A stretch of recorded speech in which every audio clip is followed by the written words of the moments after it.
कौन आपणक पाखकु धन आसिबा बंद हो जाइछि? घरे सर्वदा धन जनित समस्या लगी रहुछि। आपणकु चाकरी प्राप्त हेउ नाही।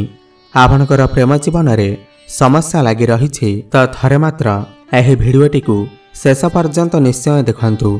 आजिर एही भिडियो रे मु आपण मानकु तीनोटी एमिति पंख विषय रे कहिबी जाहाकु जदि आपण निज घरे रखुचंती तो एही प्रकार चमत्कार होइथाय। एही पंख सबु लोकंकु निजर घरे निश्चय रखिबा दरकार।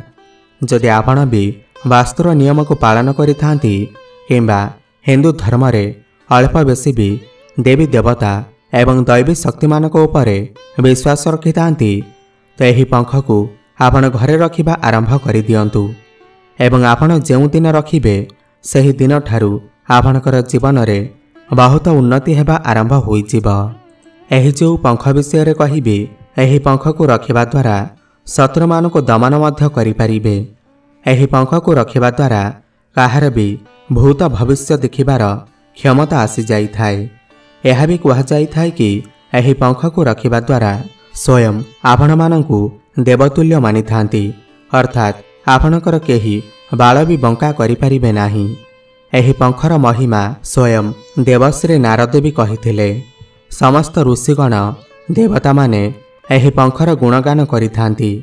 एमिति कहा जाई थाए कि एही पंख न थिले तो वेद पुराण जेमिति पुराणा ग्रंथ आज आम पाखरे न थांता, अर्थात वेद पुराण भी एही पंखर माध्यम रे लेखा जाइछि।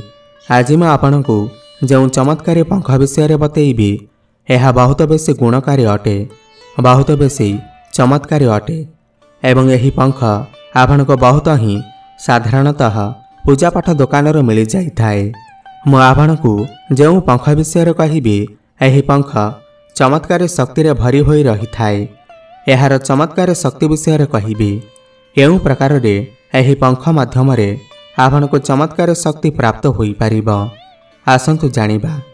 एमिति रे रावण संहिता रे भी यार विषय रे स्पष्ट तथ्य विषय रे लिखा जाइछि। रावण संहिता एक प्राचीन ग्रंथ अटे जेउथिरे केते प्रकारर पंखर उल्लेख मिली थाए। एही क्रम रे काउर पंखर उल्लेख मिली थाए, पेचार पंखर उल्लेख मिली थाए, मयूर पंखर मध्य उल्लेख मिली थाए। एही तीनोटी पंखर मु आपनकु आज दुर्लभ चमत्कारी प्रयोग विषय रे कहिबी तो भिडियो को निश्चिंत शेष जाई देखंतु, आपनकर काम रे आसीबो। एहा पूर्वरु जदि आपण माने भी माँ लक्ष्मी को सच्चा हृदय रे भक्ति करुथांती, विश्वास करुथांती, तेबे एही भिडियोटी को लाइक करी कमेंट बॉक्स रे जय माँ लक्ष्मी जय जगन्नाथ अवश्य लिखि दियंतु। बंधुगण बहुत अमूल्य कथा आपनको जानिबा को मिलिबो, सेथिपाई भिडियो को शेष जाए निहाती देखंतु। प्रथम रे अछि काउर पंख। काउ को काक कुहा जाई थाए एवं प्राचीन ग्रंथ अनुसार काउ अमृतर किछि बुंदा चाखिथिला। एथिपाई बंधुगण एहार कुहा जाइथिबा शब्द सत्य होई जाई थाए। आज भी काउ जो शब्द बोली थाए सही शब्द सत होई थाए। घरे अतिथि आसीबा पूर्वरु एहा हमकु अतिथि आसीबार सूचना देई थांती एवं काउ शनिदेवंकर प्रिय वाहन मध्य अटे एवं काउ पितृपुरुषंक स्वरूप मान जाई थाए, पितृमानक प्रतीक मान जाई थाए। शास्त्र रे कहा जाए कि काउ को रुटी खुआइबा द्वारा पितृदोष एवं कालसर्प दोष समाप्त होई थाए एवं धन धान्यर प्राप्ति होई थाए। काउ को रुटी खुआइबा द्वारा शनिदेव प्रसन्न होई थांती एवं शनि को पीड़ा भी दूर होई थाए। रावण स्वयं कही थांते कि जो व्यक्ति धनवान बनेबाकु चाहुचंती एमिति व्यक्ति को शनिवार दिन काउर पंख निजर घर को आनी करी सर्वप्रथमे तो किछि समय पाई जो काउर पंख को गोटे तेल कहिबी सेथिरे बुड़ेइबाकु होई थाए। एहा द्वारा एही पंख सिद्ध होई थाए एवं एहाकु घरर केउ स्थान रे रखिबार अछि ताहा मध्य बतेइबी।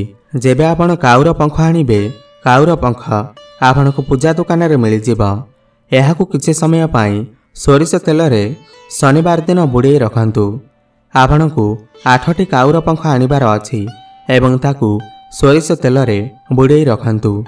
एहा परे एहाकु सुखेई कि एहाकु कला कपड़ा रे गुड़ाई ଏକ ପୁଟୁଳି ବନେଇ ଦିଅନ୍ତୁ ଏବଂ ଏହାକୁ ନେଇ ଘରର ମୁଖ୍ୟ ଦ୍ୱାରରେ କଳା ରସି କଳା ସୂତା ଦ୍ୱାରା ଟାଙ୍ଗି ଦିଅନ୍ତୁ। ତ ଆପଣ ଯଦି ଘରେ ଏହି ଉପାୟ କରିବେ ତେମିତି ବ୍ୟକ୍ତିଙ୍କର ଘରେ ସାକ୍ଷାତ ଶନିଦେବଙ୍କର କୃପା ବର୍ଷିଥାଏ। ଏମିତି ବ୍ୟକ୍ତି ଉପରେ ଶନି ସର୍ବଦା ପ୍ରସନ୍ନ ରହିଥାନ୍ତି। ଏମିତି ବ୍ୟକ୍ତି ଜଲ୍ଦି ଧନବାନ ବନିଥାନ୍ତି। ଏମିତି ବ୍ୟକ୍ତିଙ୍କର ଘରର ଲୋକମାନେ ବହୁତ ଉନ୍ନତି କରିଥାନ୍ତି ଏବଂ ଆପଣଙ୍କର ଘରକୁ ନଜର ଦୋଷ ଲାଗିବ ନାହିଁ ଏବଂ ଆପଣଙ୍କର ଘରେ ସର୍ବଦା ଖୁସିପୂର୍ଣ୍ଣ ରହିବ ଏବଂ ଶନିଦେବଙ୍କର କୃପା ଆପଣଙ୍କର ଉପରେ ଆପଣଙ୍କର ଘର ପରିବାର ଉପରେ ସର୍ବଦା ଲାଗି ରହିବ। ଏହି ଉପାୟକୁ ନିଶ୍ଚୟ କରିବେ। ଏହି ଉପାୟ ଏତେ ପ୍ରଭାବଶାଳୀ ଅଟେ କି ଏହାର ଫଳ ପ୍ରତ୍ୟେକ ଲୋକଙ୍କୁ ନିଶ୍ଚିନ୍ତ ମିଳିଥାଏ। ଏହାପରେ ପେଚାର ପଙ୍ଖ। ବନ୍ଧୁଗଣ, ପେଚାର ପଙ୍ଖକୁ କାହିଁକି ନା ପେଚା ମା ଲକ୍ଷ୍ମୀଙ୍କର ପ୍ରିୟ ବାହନ ହୋଇଥାଏ ଏବଂ ତନ୍ତ୍ରଶାସ୍ତ୍ରରେ ପେଚାର ଅତ୍ୟଧିକ ପ୍ରୟୋଗ ହୋଇଥାଏ। ବନ୍ଧୁଗଣ, ଆଜି ବି କେତେ ତାନ୍ତ୍ରିକ ଲୋକ ପେଚା ମାଧ୍ୟମରେ ଧନ ବର୍ଷା କରିବାର କଥା କହିଥାନ୍ତି, କିନ୍ତୁ ପେଚା ଚମତ୍କାରୀ ଶକ୍ତିରେ ଭରି ହୋଇ ରହିଥାଏ କାହିଁକି ନା ଏହା ମା ଲକ୍ଷ୍ମୀଙ୍କର ପ୍ରିୟ ବାହନ ଅଟନ୍ତି। ଏଥିପାଇଁ ଏଥିରେ ଅନେକ ପ୍ରକାରର ଚମତ୍କାରୀ ଶକ୍ତି ରହିଥାଏ। ତ ପେଚାର ପଙ୍ଖକୁ ବି ଆଣିକରି ସର୍ବପ୍ରଥମେ ତ ଆପଣଙ୍କୁ ଏହାକୁ 5ଟି ଆଣିବାକୁ ହେବ। ପୂଜା ଦୋକାନରେ ଆପଣଙ୍କୁ ମିଳିଯିବ। ତ 5ଟି ପେଚାର ପଙ୍ଖ ଆଣନ୍ତୁ ଏବଂ ଏହାକୁ କ୍ଷୀରରେ ବୁଡ଼େଇ ଧଳା କପଡ଼ାରେ ବାନ୍ଧିକରି ଏହା ସହିତ ଗୋମତୀ ଚକ୍ର କଉଡ଼ି ରଖନ୍ତୁ।